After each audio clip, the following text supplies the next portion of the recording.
Hej, ti. Ja, ti, ja. Ti, ki se ti zdi, da si čisto na tleh.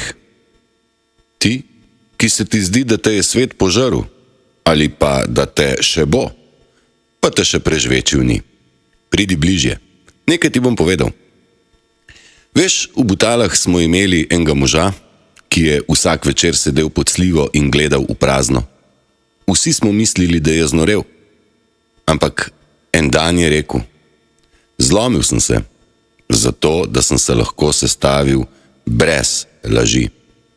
Takrat sem prvič začel razumeti, da človek včasih mora pasti, da ugotovi, da tla niso sovražnik, tla so učitelj. Ti, ki zdaj padaš, veš, zakaj boli? Ker od tebe odpada tisto, kar nisi ti.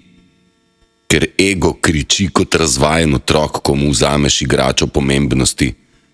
Ampak ti, prijatelj, ti nisi tvoj ego. Ti si ti. Veš kaj, jaz sem velikokrat padel. Pa na glavo, pa v blato, pa v jezero, ampak nikoli nisem padel izven sebe. In ko sem ležal v tisti mlakuži, sem prvič zares videl nebo. Tvoja bolečina ni kazen. Tvoja bolečina je portal, je povabilo, da spustiš nadzor, da izpustiš fasado in da prvič zajokaš brez sramu in si rečeš: pa kaj, če sem zlomljen? Bolijo čustva. Ne bom zaradi tega umrl. Bolj sem jaz zdaj, kot sem bil v vsej svoji navidezni popolnosti. Pa veš kaj še?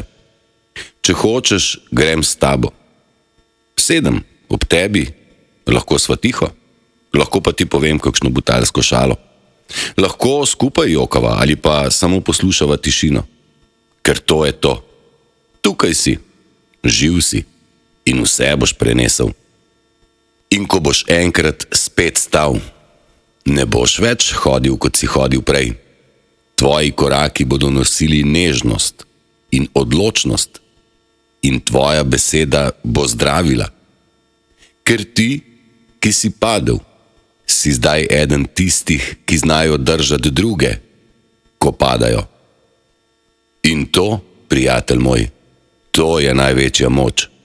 To je srce Butal.